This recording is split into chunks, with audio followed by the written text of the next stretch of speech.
Welcome to the Lovely Dots podcast, where we believe that our words matter, giving you proof that you can change the world one word at a time. And you get to be 100% real. So let's have fun.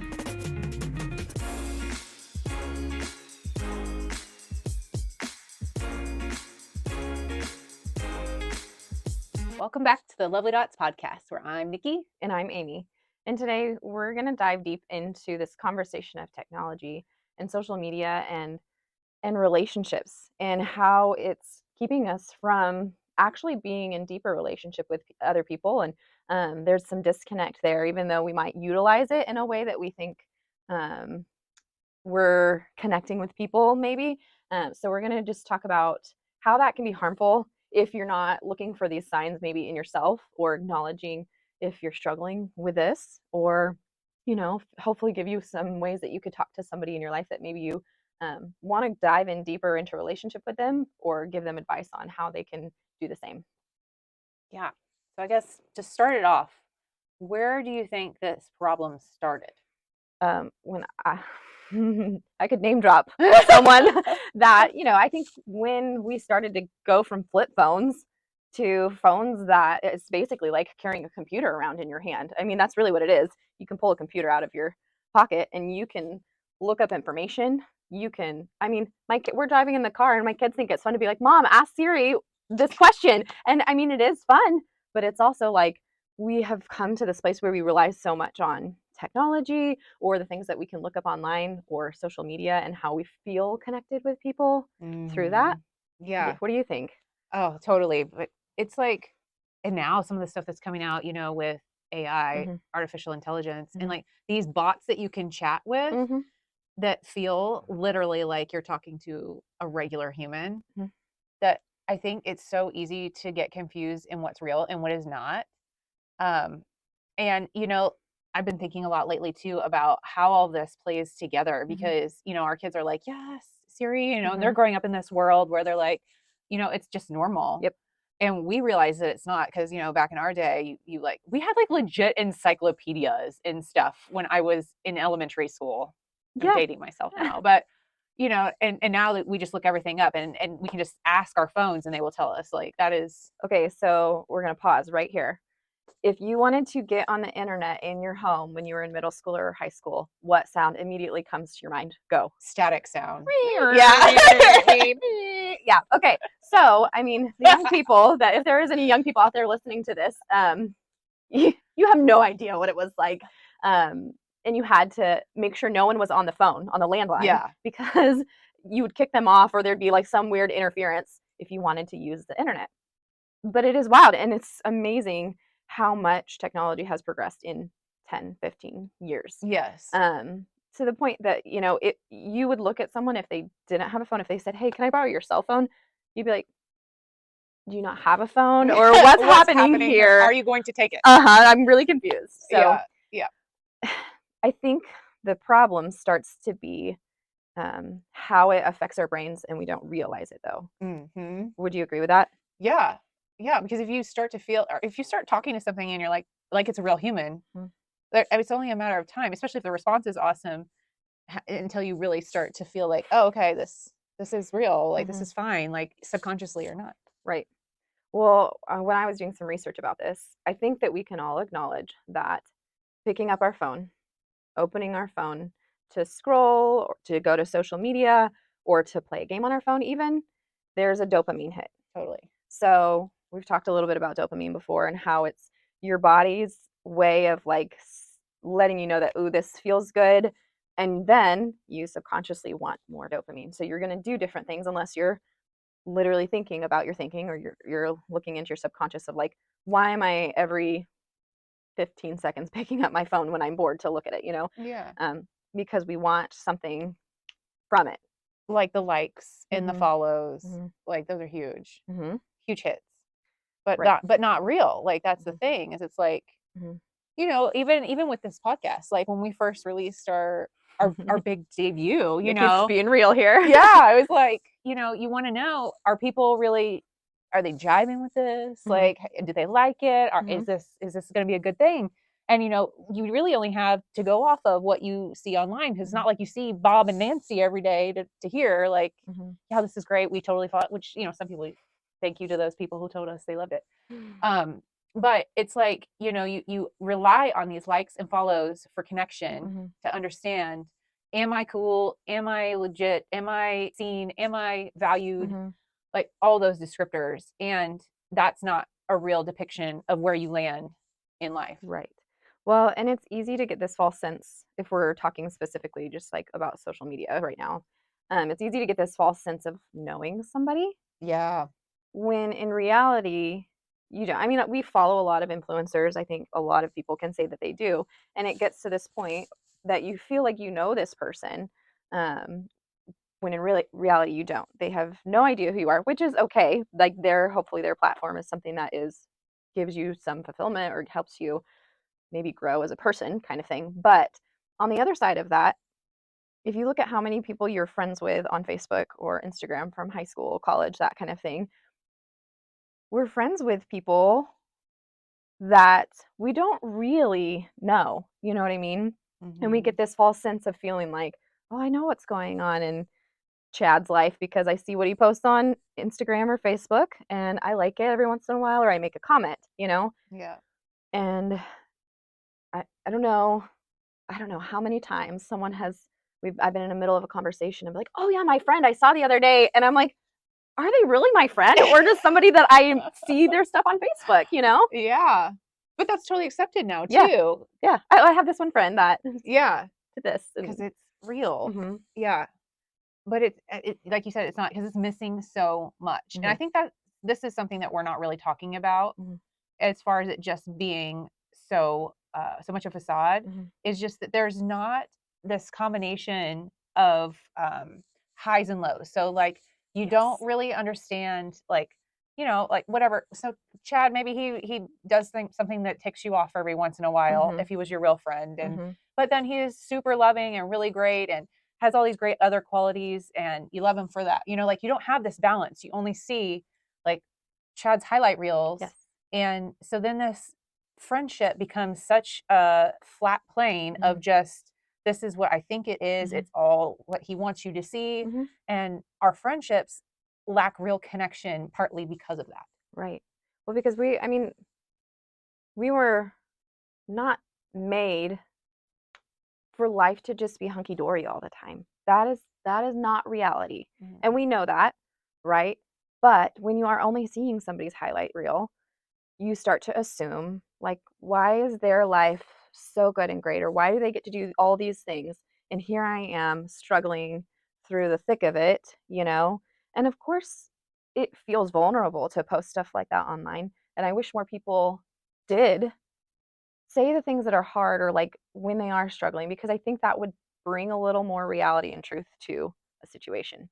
But if you think about your relationship with another person, the way that you continue to dive deeper and connect with that person is by doing life with them. Like you said, in the highs, in the lows. And when the hard stuff is really hard and you're willing to step into that with somebody, and you can come out on the other side with them, man, like that's how we create deeper connections and friendships. Yeah. And it's like, there's a lasting chemical response with that too. It's not some like little dopamine hit. And I think that especially people that spend so much time on their phones, they don't get that. Like, and that grows loneliness in a way that I don't think a lot of people really understand that's what's happening. Like the unhappiness or just this unease of them not feeling fulfilled in one way is this loneliness that comes from that, of the lack of connection, of having that reality with people. Right. And I'm so fortunate that I'm around so many different people at this stage in my life that it really causes me to be around a lot of highs and a lot of lows.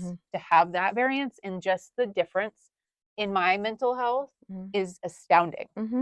After coming out of this phase where I really was this like closet entrepreneur, where I was just like building behind the scenes, doing life as a young mom, or rather mom with young kids. It's a total game changer to really feel that in real life. And I don't think that a lot of people are talking about that. Right.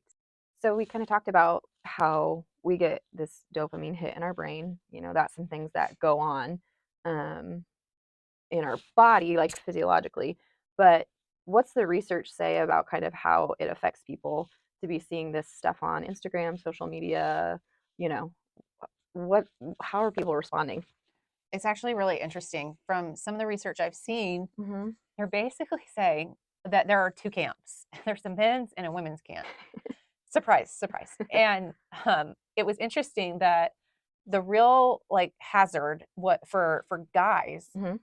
was that they became less socially intelligent as they became more immersed in social media and online presence and like continued overuse of phone. Mm-hmm. Just inability to like socially connect and know what to do with like human connection type of thing.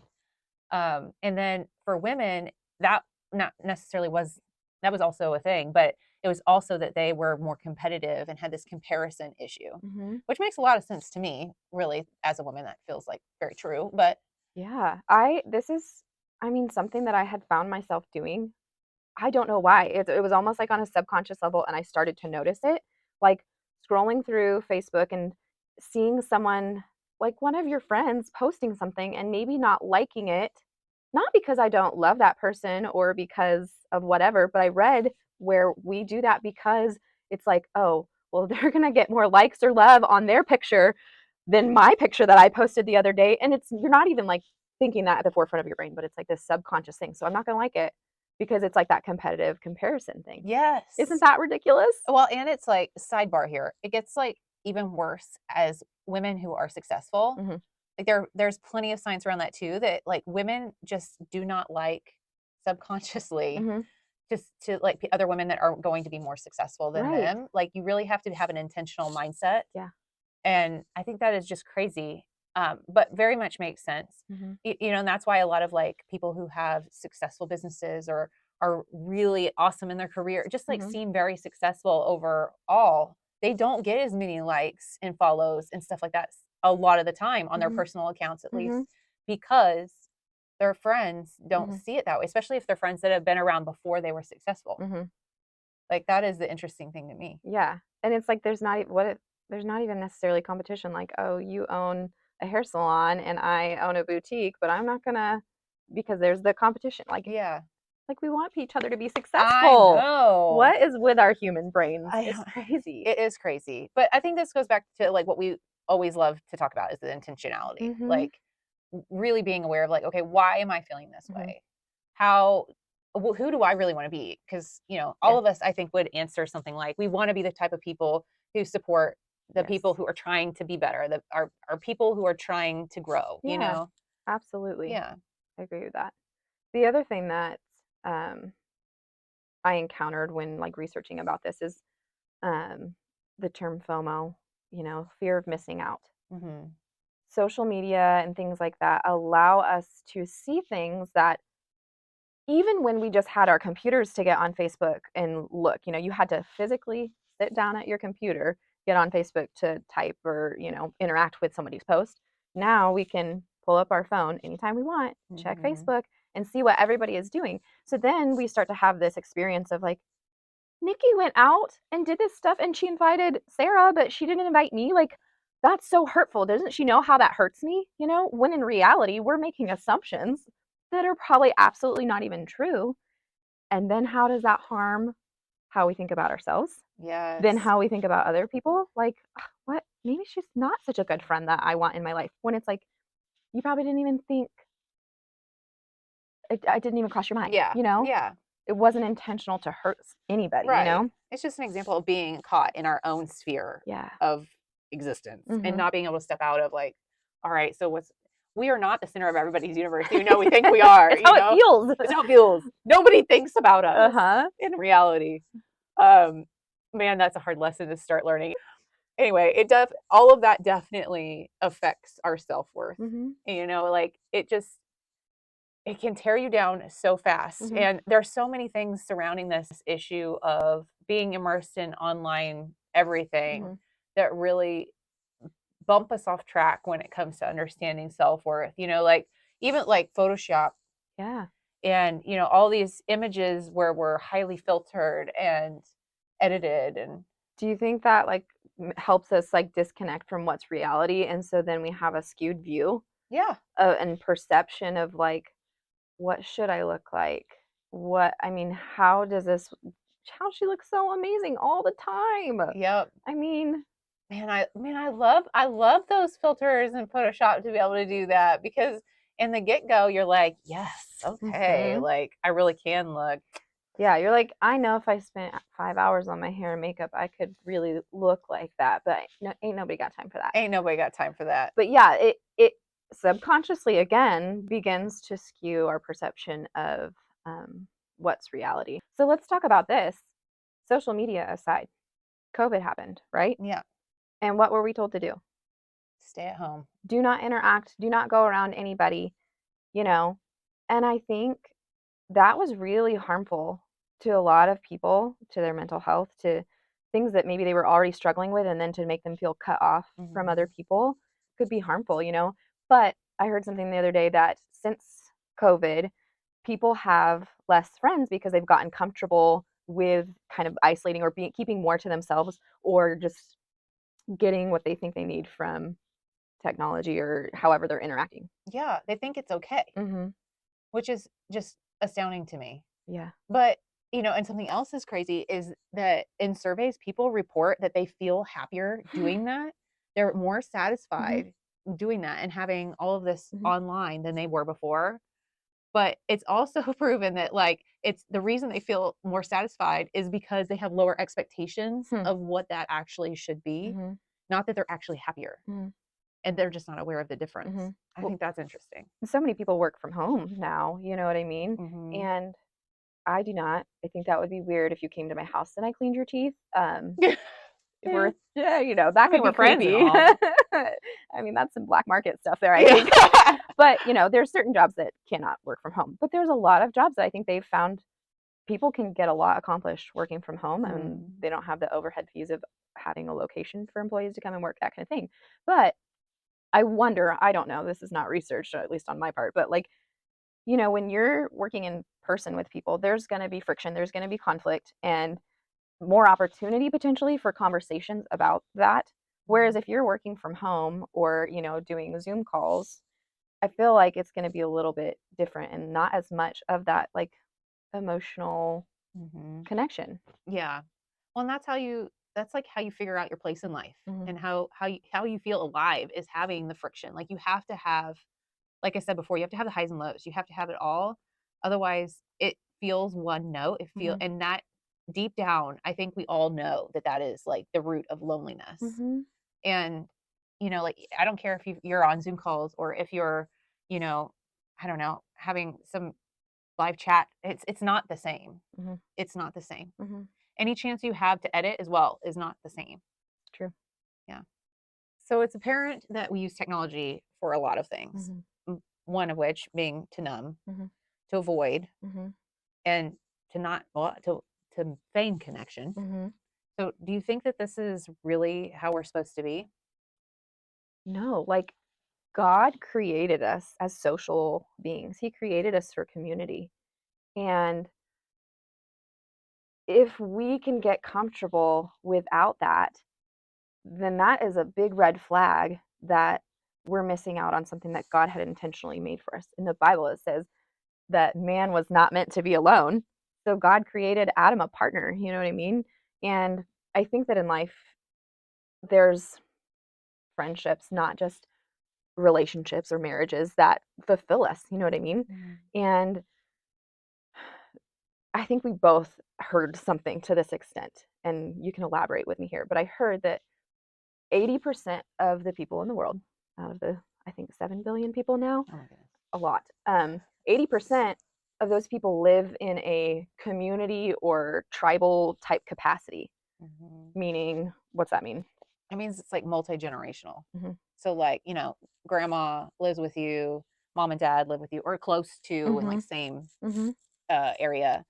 Like your whole fam is there. Like you don't decide to leave like we do. We're like, oh, I'm going to move to Ohio and just me and my husband, and we'll have kids We'll there. raise our kids, and then when they're old enough, they'll go on. Yeah. So why do you think 80%? Like, I think our American brains are skewed to like believe that that's how everybody lives, Right. you know. But 80%, that's insane. Why are they living like that? Man, there's just like so much to gain. And honestly, I didn't give this a ton of thought until I saw like the Netflix show about the Italian way of living. Oh, okay. And you know, they do this, you know, like there's grandma eating at the dinner table, you know, and she has trouble doing everything, but everyone's cool with helping her out, you know, and it's like there's this sense of, it's what they have to do.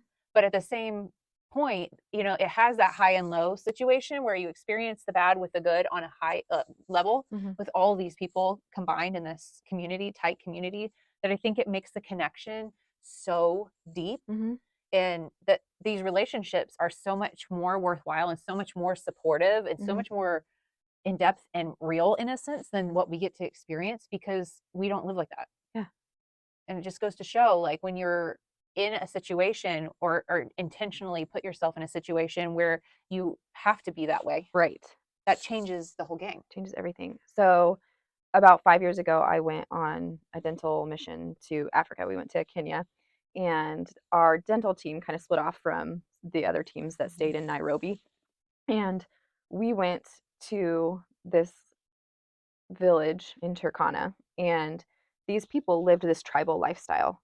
Now, you know, each kind of like family unit had their own hut that they had built and created.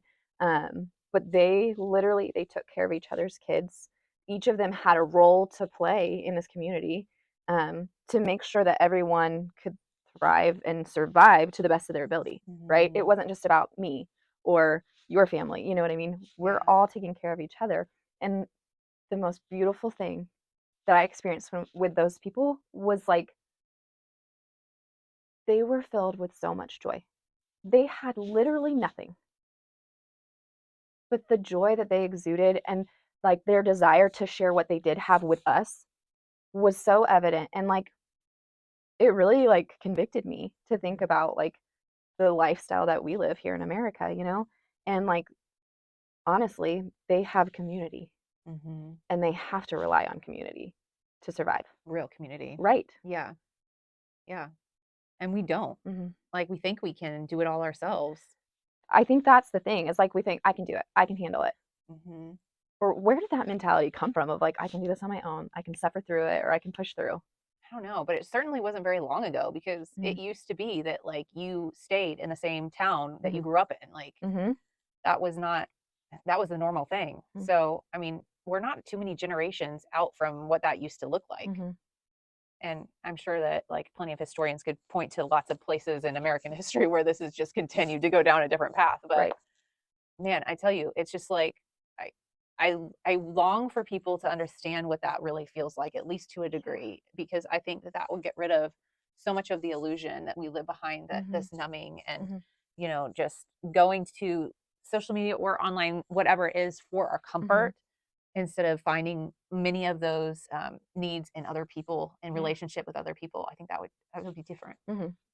I literally say this almost every time I go to Bible study. I have a group of girls. I previously said that I get to see them twice a week. I meant I get to see them twice a month and every other week. And it feels awful when I have to miss a week for something, because then it feels like forever that I get to see them. But every time it's like, it's on a weeknight. I'm tired after a long day of work, and it's real tempting to say, you know what, I'm just going to stay home and rest and not go. Yeah. But when I say, no, I'm going to be intentional. I signed up for this, and it is important for me, and it fills me. Every time I go, I leave. First of all, I don't want to leave, because it's like these people fill me up and they help me grow so much. And so it's like, second of all, it's like I don't regret going and spending that time with them. Yeah. You know? And that, you really hit on that, because this whole idea of finding a group, finding your community, like, is so key. And I think that's so difficult in a way for people that are doing that, are not already involved in a church or some type of like after work activity, hobby, or whatever it is. But I mean, there are ways to do it now. And I think just seeking that out, and especially for me, I'm going to say, you know, it's through church, because easy to connect with people on this level of belief. And, you know, they're seeking to support you in like a plethora of ways. Yeah, there's so many ways to get connected in that realm. I guess my other thought is like, I'm a pretty extroverted person, and my cup really does get filled by spending time with people. But what about for the people that maybe would feel more introverted? You know, how can we give them advice on this, because it might feel way more comfortable to just stay at home or stay on Instagram, you know? Yeah, I think it's baby steps. Because being introverted, definitely, like, I think I'm introverted in a lot of ways, but that's a real deal. But to sit in that and say that I am more comfortable being alone and I prefer that, so I'm going to live this lifestyle where I don't need community is untrue. And to understand that and say, okay, well, maybe this is uncomfortable, but hey, you want to know what? I really like cats. I'm going to go to the cat cafe and join one of their little groups where they meet once a week. I don't know what it is. Maybe it's something not as off the wall as that. Now I think it was actually more Japanese or Korean or something. Now that I'm talking about it. Are there cat cafes in our area? Is that I don't think there's cat cafes. Okay, but next business idea. Yeah. But I see what you're saying. Yeah, something specific. That like maybe that feels a little comfortable to you, that you could step out. And the other thing too, I think, I mean, for me as an extrovert, I can say I have, like, everybody's my best friend. Like, you're my best friend. I have a best friend, Lindsay. I have a best friend, Andrea. I have a best friend, Adrian. Like, but they are like my best friends for different parts of my life, or like that fill different parts of my cup, you know? Yeah. But for the people that is like, whoa, Amy, that's overwhelming. You don't need one person, two people that are your close people that you can invest the time in creating that relationship with. I think that is valuable too, because I think we just assume like, oh, well, I have to be friends with everybody, and that's exhausting, you know? Yeah, I'm glad you said that. Yeah, that's so true. Yeah. As long as it's like offline and real, you know, connection, real life connection. Like, how many of us can say I've sat down and talked to a person for longer than 30 minutes in the last week? Yeah. I mean, you and I do it all the time, but that's not fair. Part of the deal. It really isn't fair, but it's delightful. Yeah, but it is true. Like, and that's part of it too. Like, what prevents us from finding that connection?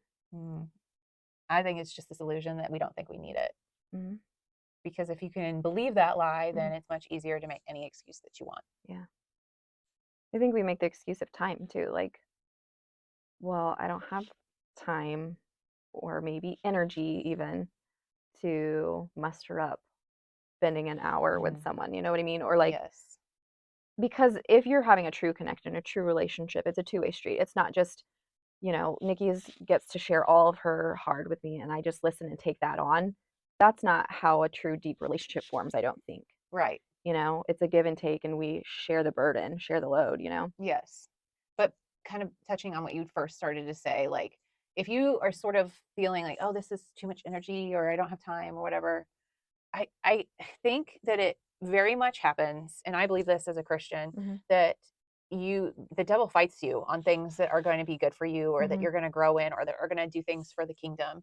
I feel that so hard. There are so many times where I have not wanted to do something, but if I go and do it and force myself to go and do it, it has literally been the best thing. Right.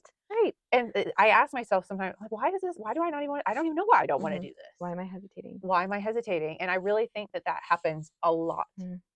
It kind of makes me think of my friend Andrea, who within the last year our friendship has really developed, and she's someone that I would probably say is maybe more introverted potentially, or like it could be exhausting to have so many people in your life that you're trying to like dive into. And it was when my dad was really sick, and we had to like go to the hospital and be with our different family and stuff. She was in our small group, and she was like, I'm bringing over this basket. It has food, it has snacks, it has water. Take it to the hospital with you so that your family can just be re-energized. You know what I mean? She did little things like that maybe were hard for her, or not hard for her, because obviously her love language, I think, is like giving gifts. So she gets filled from that, but hard to like step into this potential new friendship, especially when I was in a place of like, I have nothing to give you in return. Yeah. And over the year, things have just like continued to grow and flourish because she was willing to just take that little step and be loving and kind and generous, Yeah. you know? Well, and that goes props to her for that, because I'm sure that she was feeling that, like, Mhm. I need to step out with this girl. Like, Mhm. and I do think that we get those nudges, Promptings, yeah. yeah, with people, and being more attuned to that is something that I think comes along with stepping outside of the easy, let's just pay attention to social media, online, all the things that we're talking about. Like, Mhm. you can easily get to a place where your brain is only, like, Mhm. for lack of a better term, numbed out from all of that and Yeah. miss Yes. those kinds of nudges. Yeah. Like, you really have to decide that you're going to be in reality, be uncomfortable in silence, even sometimes, I think that's to part of hear it that. too. We get bored and it's like, oh, I got to be doing something. Mm-hmm. So we pull out our phones. Yep. Sometimes Look at Temu. Temu. Temu. So yeah, like sometimes I will open my phone and be like, what was I even going to do? Nothing, because I was just bored, you know? Yeah. But then it like takes away even from like our families when we're at home with our kids. It's like you could be pouring a little bit more into your relationship with your kids, with your husband, you know? And I know that's how I feel more connected and more loved by them too, is when I'm doing those things and I'm making the effort. But it's easier to not, Yeah. to get the technology out And expected and natural now. Mhm. Everyone's just like, Yeah, that's not a big deal. not a big deal at all. All right. So, like, what are some action steps that we can take to get to a better place? Yeah, I think if you're someone that maybe this is resonating with you and you feel like you're struggling with realizing like, okay, I I am on the social media or my technology, and you know, start thinking about your thoughts or your behaviors that come up when we're spending more time doing that. And is it increasing your anxiety, or do you have the FOMO, the fear of missing out, or are you comparing yourself to people more? You know, start to think about your thoughts and also see how that comes out in your actions. And then instead of maybe picking up your phone, set a goal for yourself of, instead of constantly reaching for my phone or for my technology, um, set a goal of, okay, when I'm tempted to do that, I'm going to make sure this many times a day. Instead, I'm going to tell somebody or just connect with someone, replacing this behavior of social media or technology with actual connection with another human, and seeing how being mindful of that then helps your mental state. Yes.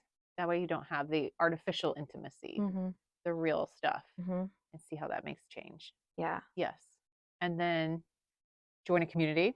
Yeah, I think that's a great place to start. What are some ways that someone could maybe perhaps join a community? I mean, a good one I think really is, you could go to a church. Mhm. And my disclaimer here is, you don't have to believe to go to church. There are plenty of churches that you can go to just to find volunteering type opportunities. You can connect with people who are ready to connect and want to find a community, you know, and are accepting of new people. And there's plenty of churches that you don't have to believe to belong. And I think that is a really cool way to dip your toe into. Go to a gym. Yeah, I mean, how many times do you hear stories of people like, I met my best friend at the gym, or I met my husband at the gym? I literally have friends that met at the gym at the YMCA. And then I had friends, my friend Julia, her and her husband met at the YMCA and they got married. That's beautiful. At the YMCA. At the YMCA? Yes, at the YMCA. Oh my goodness. Julia, calling you out. You need to share your story. Let everybody know. But yeah, like finding something that maybe interests you, or something that like you're like, okay, if I'm gonna go to the gym, because I know that it's like good for my physical and my emotional connections, or something like that, you know, or ask a friend, be intentional about asking a friend, hey, once a week, can we have a set time where we go on a 30-minute walk? And then being consistent with that, maybe that could be an easy way to start getting that connectivity that's not through technology. Yeah, that's great. I love both of those. Yeah. Anywhere else? I mean, I think finding something like you said that you're maybe interested in, and then taking that step into it. Maybe you really enjoy sewing or crafting or that kind of thing. There's so many different places that you can sign up and do that kind of stuff and get out of your comfort zone maybe a little bit, but not enough that it's like, I feel comfortable doing this thing and maybe I'll meet some people through it. You know what I mean? Yeah. And I think that can form relationships pretty easily if you're open and willing to do that. Yeah. I think so too. Or even maybe another step is just calling, or, for some of us, texting is sometimes easier because then we can respond when we have availability or there's not little children climbing on us, but Yes. sending a text to maybe a friend that fills your cup, but maybe you haven't gotten to see that person in a while, and just reaching out and saying, hey, I really miss you, we need to get together, and then taking steps together, and just maybe even the accountability of like, I love spending time with you and I think I need more of it, can we make that happen? Yeah. Just saying that. Mhm. I mean, that makes everybody feel good. Yeah, Yeah. and just being real. I mean, for real, Yeah. that's what life's about, and that's how we grow in our relationships, is when we're just real. That's When we're right. ourselves. Yeah. Yeah. So, I think just making time and space to have those meaningful connections is going to be super important. If this is something that you find you're struggling with, being intentional. We've talked about intentionality a lot. I think it's like a buzzword now, but it is true. Taking those action steps. Yeah. Which is something that's been really important to both of us, obviously. And that's why we have started the Lovey Dots podcast. Because, yeah, we exist online, and yeah, we exist on social media. And this is where Lovely Dots is, and it's home. And, that's not what we're talking about as far as being offline. But we're trying to at least flip the script on something where everybody is most of the time right now. Mm-hmm. And that is bringing a realness back to where we're at online and on social media. Mm-hmm. So we'd love for you to join our community. Mm-hmm. We'd love to hear from you and hear how this podcast is affecting you or impacting you. And even if there are people that you can send it to help them out, we'd love to hear their stories. So we just want to connect is really what I'm saying. Yeah, we may never meet you in person, but we know how special and how life-giving human connections can be. And sometimes it's not always possible to do in person, to connect with somebody. But if we can create this community of people that are like-minded and want this positivity and are looking to know that they're loved and valued and seen just as they are, this is the place. This is the place. Get on board. Take this boat with us. We're going on it. We're taking it into the deep ocean, to the hard, the good, the bad, the ugly, but that's okay. Like, yep, that's real life. That's real life. So with that, we hope that you'll like or you'll share today's episode with somebody that you love or that could use this. And then find us on socials. Follow us, because we're going to be real. We hope to give you nothing but like positivity, though, even in this realness, Yeah, well, we just want to uplift. Mm-hmm. We do. And not that we don't want to cover the bad, but let's be real, everyone needs to be uplifted. Mm-hmm. Absolutely. So go ahead and leave us a comment or a review about, what you're struggling with, or where you want to see yourself in 10 weeks from now, or just something, so you can start getting connected with this community. We love you guys. We're so glad you're here with us. Catch you next time.